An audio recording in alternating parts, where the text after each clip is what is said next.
우크라이나를 침공한 러시아군이 지난 2022년 2월 전쟁 개시 이후에 69만 명의 사상자를 냈고 지난 일주일 동안만 1만 명 이상의 사상자를 낸 것으로 집계가 됐습니다. 그렇다면 가장 전투가 치열한 이 쿠르스크주에 투입될 북한군의 피해는 과연 얼마나 될 것이며 1만 2천여 명의 북한군은 과연 며칠이나 버틸 수 있을까요? Y타임스가 이 문제를 짚어봤습니다. 지금 시작합니다.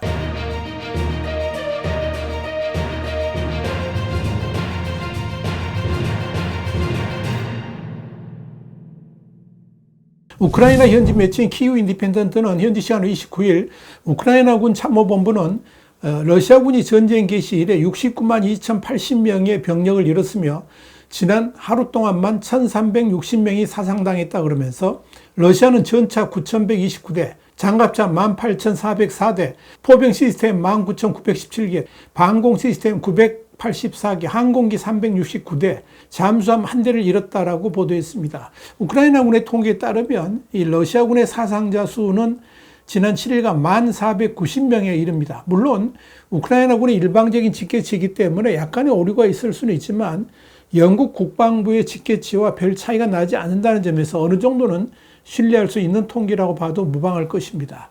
이와 관련해서 미국의 시사주간지 뉴스위크는 러시아군의 사상자 수가 이렇게 엄청난 것은 고기 분쇄기 전술로 알려진 특유의 인해 전술식 밀어붙이기 전법 때문이라 그러면서 이런 전술 때문에 그동안 우크라이나 영토를 어느 정도 확보할 수 있었지만 성과에 비해 너무나도 많은 병력이 희생되고 있다고 짚었습니다.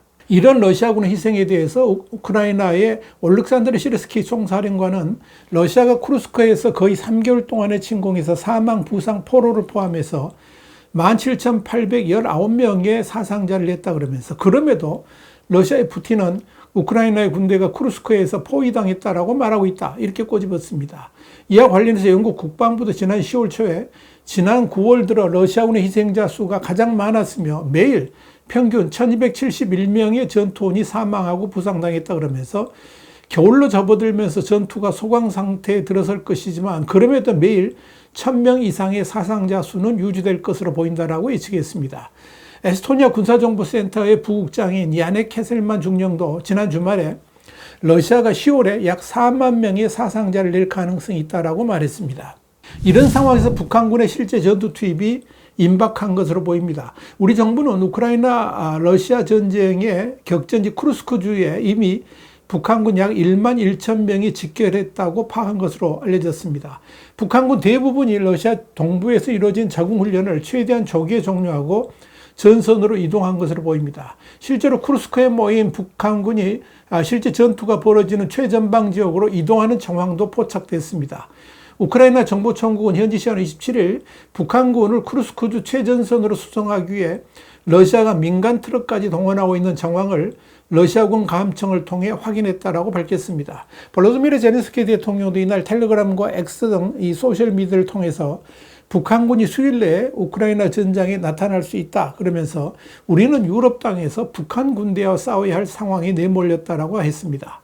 물론 북한군이 실전에 투입되어 실제 교전이 발생할 때까지 북한군의 러시아 파병 실체를 정확하게 파악할 수는 없지만 현재까지 진전 단계를 보면 러시아 파병이 처음 포착됐던 지난 8일 이후에 엿새에 걸쳐서 러시아가 수송함을 이용해서 극동 지역으로 북한군을 옮겼고 무기와 군복을 보급받고 현지 적응을 거쳐서 최전방 서부전선까지 이동하는데 15일 안팎이 걸린 것으로 보입니다. 이를 보면 북한군의 이동이 당초 예상보다 빨리 이루어지고 있는 것은 분명해 보입니다. 북한군이 이렇게 빨리 전장에 투입되는 것은 아마도 미국 대선 때문인 것으로 판단됩니다. 해리스와 트럼프 중 누가 대통령이 당선된다 하더라도 평화협정 목소리가 커질 것을 대비해서 일단 협상에서 유리한 고지를 선점하기 위해서 러시아가 공세의 고삐를 당기고 있는 것으로 추정됩니다. 특히 트럼프의 경우에 재선에 성공한다면 우크라이나 전쟁을 종식시킬 것이라고 공개 선언한 상태입니다. 마치 6.25 전쟁 당시에 마지막 휴전을 앞둔 상태에서 조금이라도 영토를 더 얻기 위해 치열한 고지전이 벌어졌던 것을 연상할 수 있을 것입니다.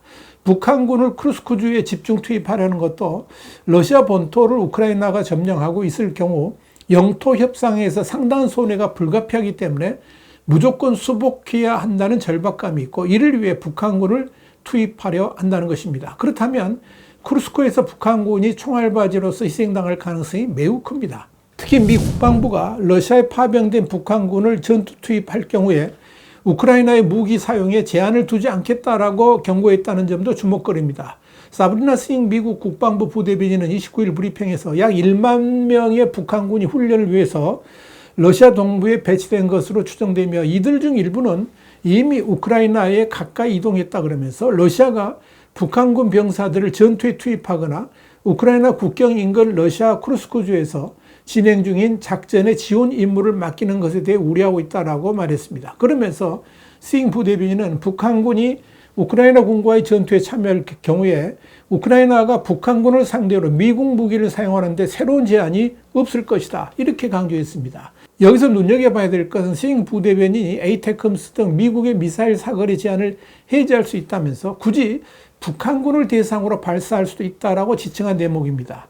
미국을 비롯한 서방 국가들은 우크라이나에 장거리 무기를 지원하면서도 확전을 우려해서 사용 범위를 우크라이나 국경 인근으로 제한하고 있었습니다만은 북한군에 대해서는 모든 제한을 해제할 수 있다라고 밝힌 것입니다. 그렇다면 북한군은 그런 서방의 최신 무기들의 집중 타격이 될 수 있을 겁니다.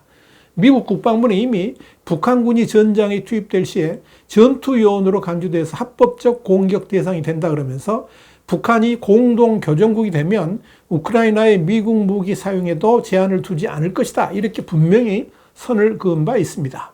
북한군의 전장 투입과 관련해서 월스트리트저널은 28일 공개된 영상과 미국 당국자의 발언 등을 인용해서 쿠르스크에 집결한 북한군이 10대에서 20대 초반의 신병인 것으로 보인다 그러면서 이들이 왜소한 체구를 볼 때 북한 전역에 만연한 영양실조를 보여준다라고 보도했습니다. 월저널은 이어서 앳된 얼굴의 신참병사들은 지금껏 북한 밖으로 한 번도 나와본 적 없을 가능성이 크며 낡은 재래식 군사장비를 운용하고 있다라고 전했습니다.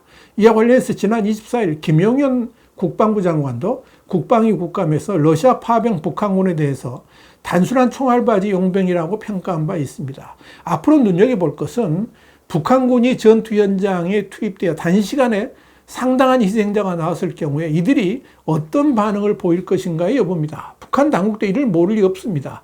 현재 파병된 북한군들이 아직은 전장의 현실을 잘 알지 못하지만 곧바로 이길 가능성이 없는 전투를 강요받았다는 걸 알게 될 겁니다. 이런 상황에서 우크라이나는 북한을 탈출할 수 있는 일생일대의 기회라면서 심리전을 펼칠 겁니다. 그럼에도 북한군이 탈영을 하기에는 너무나도 많은 망설임의 요소들이 있다는 주장도 나옵니다. 국제안보전략센터 CISS 북한 전문가인 조셉 버뮤데스 박사는 북한은 병사들 탈영을 막고 규율 통제 안에 가두는 소름 끼치는 방법이 있다고 말을 합니다. 실제로 북한은 파악된 충성도에 따라 분류된 복잡한 사회 계급이 존재하며 대대로 그 주인은 세습됩니다. 일종의 신분제가 자리 잡고 있다는 겁니다. 아마도 김정은은 러시아에 파병을 할 때 믿을 만한 병사들만 추렸을 것이고 또한 충성도 높은 계층의 장교들이 엄중한 감시를 하고 있을 겁니다. 당연히 이들에게는 매우 달콤한 당근, 그러니까 임무를 무사히 마치고 귀국하면 온갖 특전이 보장된다라고 구슬렀을 겁니다. 그리고 또 하나의 결정적인 통제 수단은 바로 가족입니다. 북한 당국은 러시아에 파병된 군인의 가족들 이미 별도의 장소로 따로 격리해서 군집 생활을 하도록 했다고 합니다. 이는 두 가지 이유가 있습니다. 하나는 파병된 군인들의 볼모로서의 역할을 하고 다른 하나는 러시아로의 파병 소식이 북한의 다른 인민들에게 전파되는 것을 막기 위함일 겁니다. 러시아에 도착해 있는 병사들이 이를 모를 리가 없습니다. 만약 탈영하거나 명령에 불복종할 경우에 북한에 남아있는 온 가족이 사형을 당할 수도 있고 또는 강제노동수용소에 수감돼서 평생 굶주리며 헐벗고 살아갈 수도 있다고 협박할 겁니다.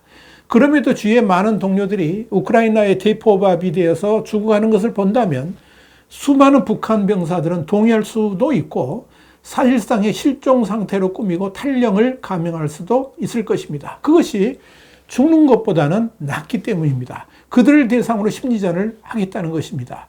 지난 10월 28일 독일 프리드리 나우만 재단이 발간한 보고서 푸틴의 파트너에 따르면 북한이 러시아 2만 명의 병력을 투입할 경우에 그동안 외국인 용병들에게 지급했던 아주 보수적인 기준으로 추산했을 때 김정은은 연간 5억 7,200만 달러, 한 7,891억 원의 수입을 추가로 축적할 수 있을 것으로 봤습니다.